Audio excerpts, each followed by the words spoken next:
So let us go to number 6. Number 6 is saying the polynomial P of Z has a degree 3, given that P of 1 plus 2i equal to 0, P of 2 equal to 0, and P of 0 equal to 20.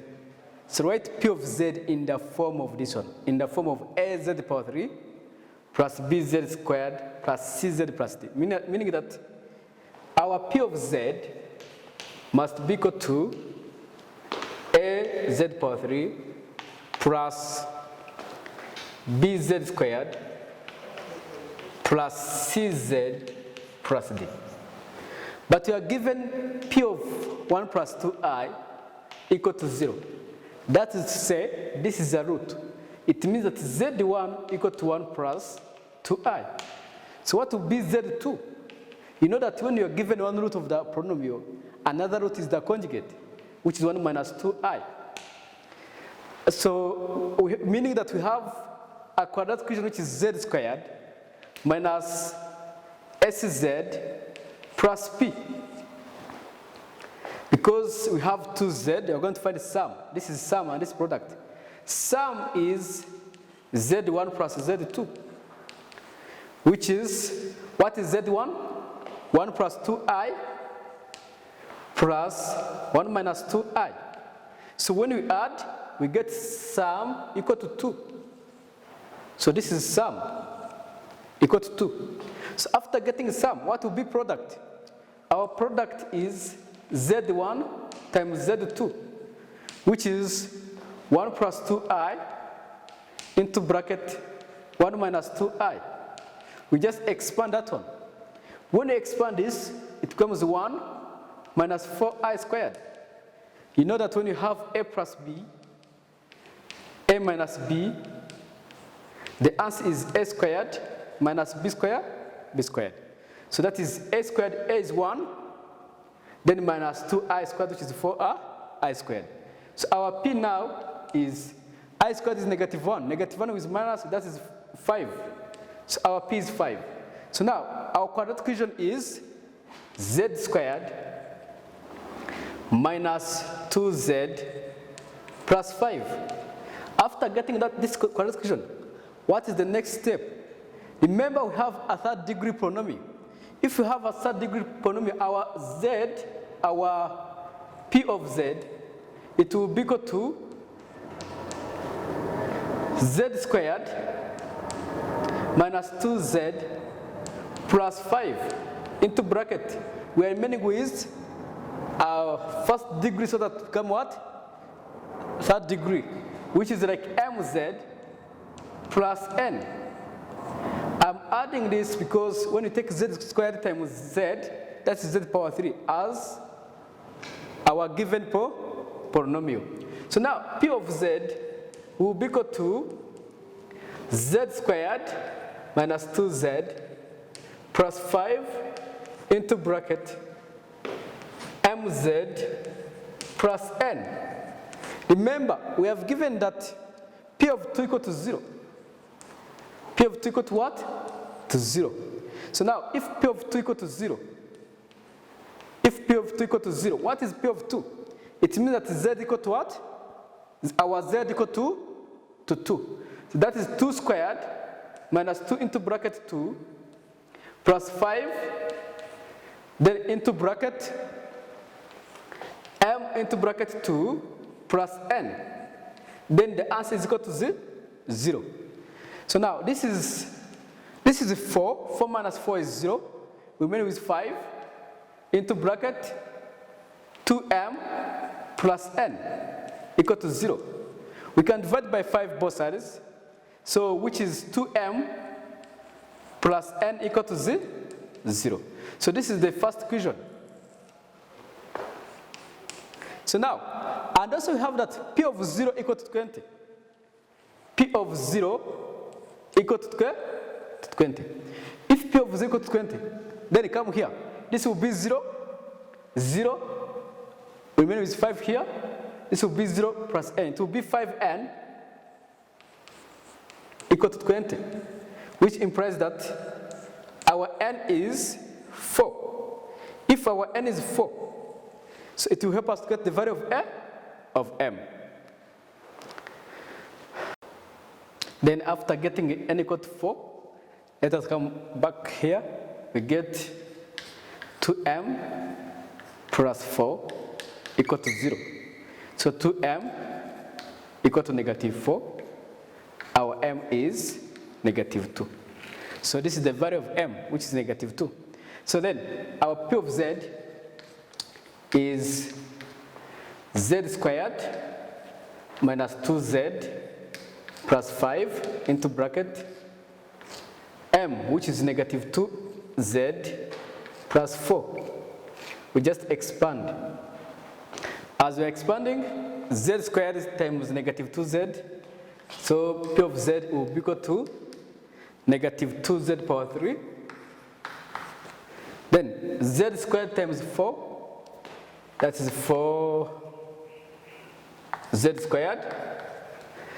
-2z times -2z, that's +4z squared. -2z times 4, that is -8z.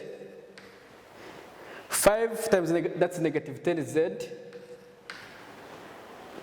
plus 20. So our P of z will be equal to -2z power 3 plus 8z squared minus 18z plus 20. So this is the required polynomial. So this is required polynomial. So that's how we have to do that one. So after polynomial, we are going to see polar form of a complex number. Remember, we did algebraic form of a complex number. So we're going to see polar form of complex numbers. Complex numbers. You know, polar form is the same as trigonometric form.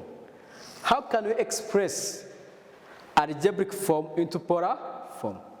Remember, let me say that we have like, this is the y-axis, and this is x-axis. We have y-axis, or we can say this, I can call this one like A. I call this one A on y-axis and x-axis. We have, this is our B, and this is our A. So this is R, like this R is like hypotenuse, and this is angle. So we have a triangle which is in this form.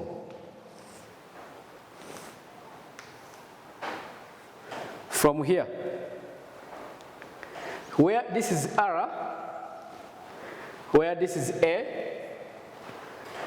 and the height is B, where this is B, and this is angle.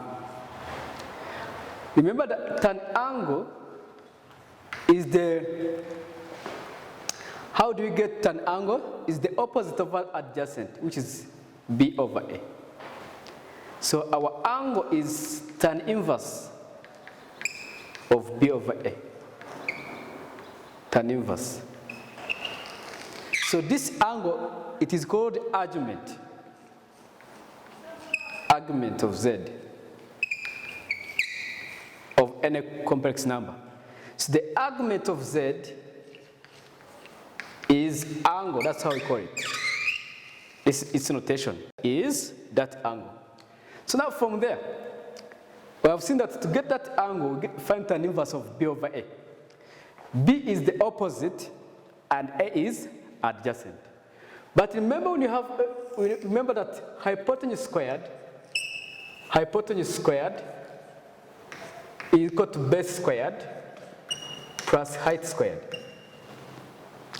Hypotenuse squared equal to base squared plus height squared. So our hypotenuse is R.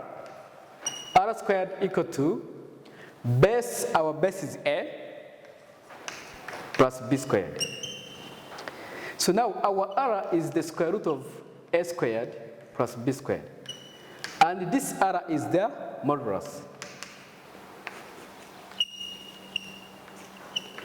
This r is modulus, and that r, it is the modulus of z, which is equal to a squared plus b squared. I think we did this one, you remember. Then from there, after getting modulus, we have seen how you can get a angle. How can you express algebraic form into polar form if you have z equal to a plus bi? Remember from here, or from here, our z can be written as a, which is x-axis, plus bi. A plus bi. So this is our z in algebraic form. In algebraic what? Form.